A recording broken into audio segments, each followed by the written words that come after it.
questions which pierce the surface of these unexamined assumptions. Seeking what is being concealed or what might be revelatory. More than ever, we are called to listen to the voices of our world. I was talking to my own province leadership team a couple of weeks ago, and I said to them, who are the people you want to have conversations with? Who are the people in our world now that are saying certain things that are striking a chord for humanity moving forward, humanity's consciousness developing? Which people are there? Who are the people in India doing that? There's no difficulty in having a conversation with them. If they're truly people of the future, they will want to speak to like-minded people, because they too are alone. The bulk of the population doesn't want to know them. We need these conversations. I was speaking to you yesterday about the wisdom circle that I try and gather around me to tell me about different parts of different facets of life. What's to stop any of our teams doing that, or any of our communities within a certain geographical area doing that? Why must we remain aloof and consequently ignorant? Here's something from my own Indian tradition. It's Rabindranath Tagore from his Gitanjali, poet and mystic. Leave this chanting and singing and telling of beads. Whom do you worship in this lonely, dark corner of a temple with doors all shut? Open your eyes and see your God is not before you. God is there where the tiller is tilling the hard ground, where the pathmaker is breaking stones. God is with them in sun and in shower, and God's garment is covered with dust. Put off your holy mantle, and even like her, come down on the dusty soil. Deliverance? Where is this deliverance to be found? Our Master himself has joyfully taken upon him the bonds of creation. God is bound with us all forever. Come out of your meditations and leave aside your flowers and incense. What harm is there if your clothes become tattered and stained? Meet God and stand by the divine in toil and in sweat of your brow. God is in the midst of life.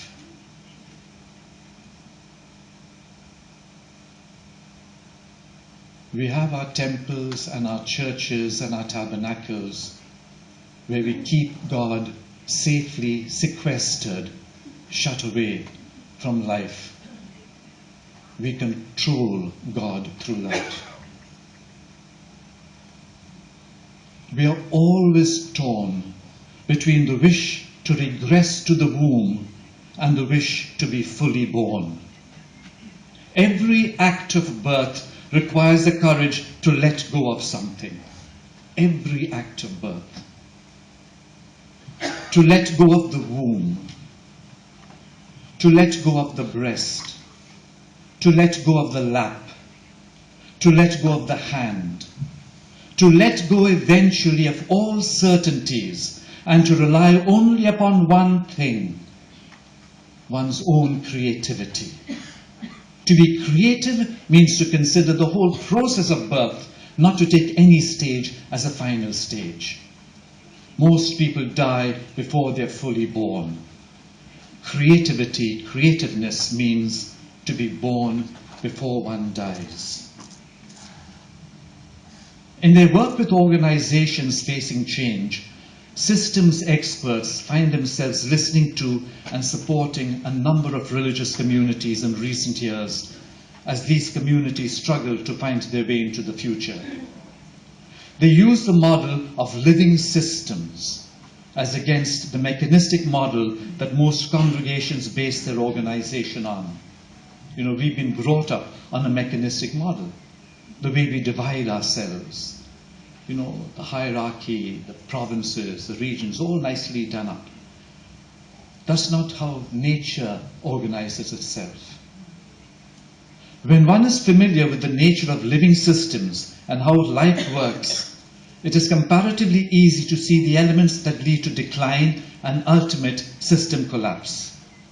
It also helps to identify the unhelpful patterns that must be disturbed and the conditions needed to make deep change possible. Paula Downey, an Irish woman, one such consultant, says, this I found interesting, perhaps the prophetic role of the church at this critical moment in human evolution is to teach us about system failure. By standing as a beacon to humankind of what happens when an institution that appears to be so robust and invincible loses its way. There's a sort of negative witness, but she says, look at ourselves, look at what happens. A living system is a system that is constantly interacting with its environment. A dead system is one that is cut off, living in a ghetto. She further observes, religious congregations are organized top-down and inside-out. A small number of people make the key decisions. Paula advocates a bottom-up approach, where people engage with each other and with their context in new ways and for new purposes, thus participating in creating the future together as equals. Decision-making, listen to this, decision-making power is ceded to those who do the work, acknowledging that accountability and responsibility are integral to the process of participative democracy.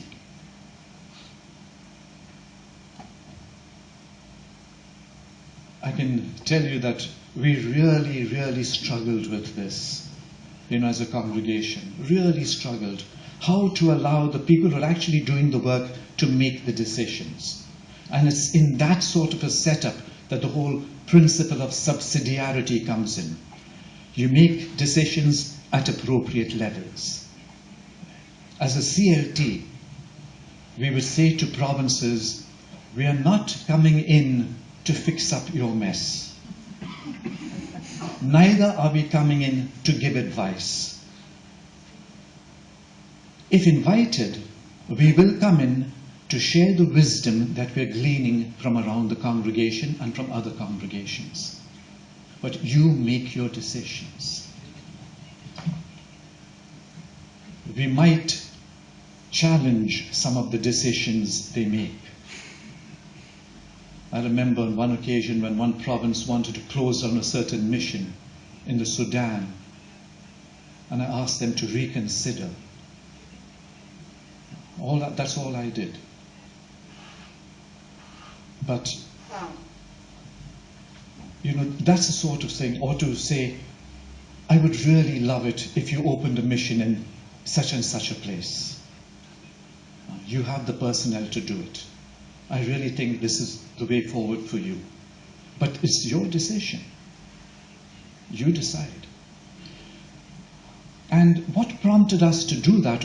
We didn't know systems, stuff like that. What prompted us was a value that we adopted as a leadership team. It was a value of non-violence. How do you lead non-violently? Non-violent leadership means you have to wait for the readiness of the other person. It's not as efficient as telling a person what to do. It's more messy. It takes longer. But in the end, the decision is owned by the people that are actually going to do the work.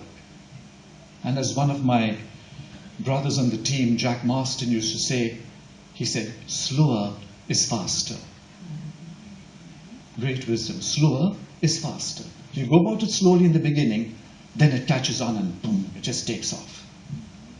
Whereas we think, no, we'll start it off now, get everything going.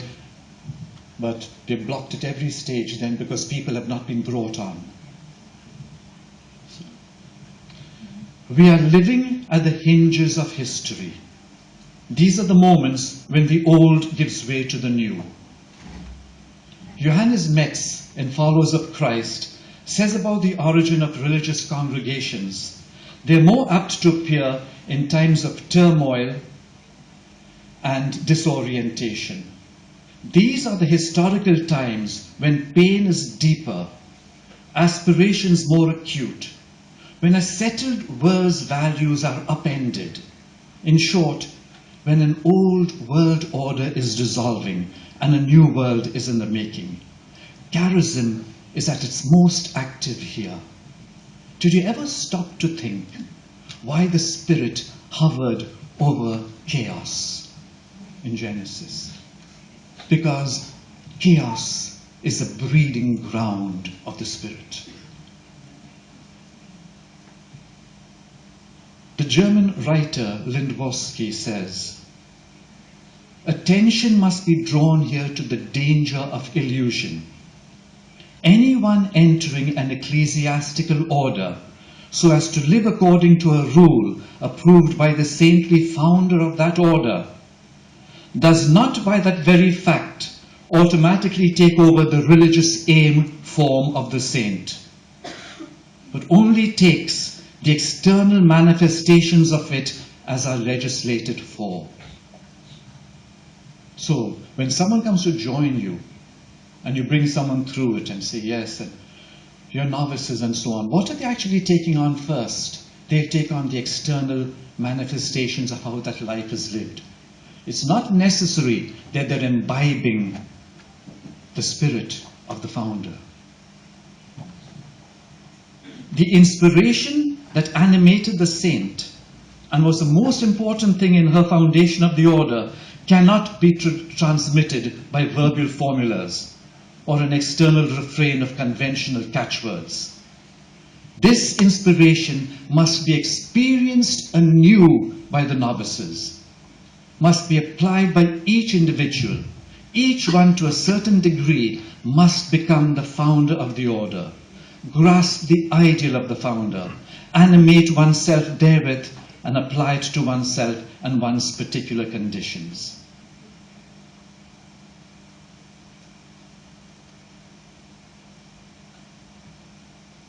It's how do you make your formation an experience of God? Brothers say to me, you're changing the charism of the congregation.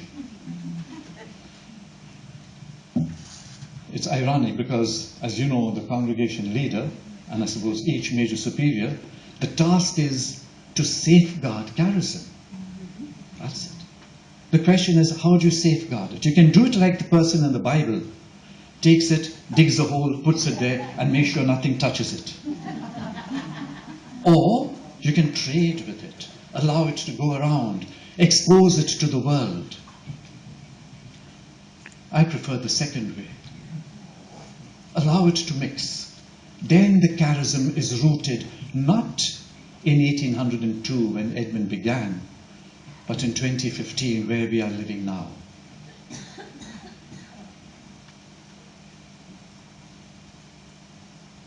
The charism arises out of a spiritual experience.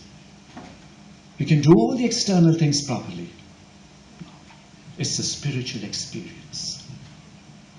How do we transmit that to our sisters in religion? How do we live in such a way that we are truly disciples? I want to speak about this in the next section of this reflection.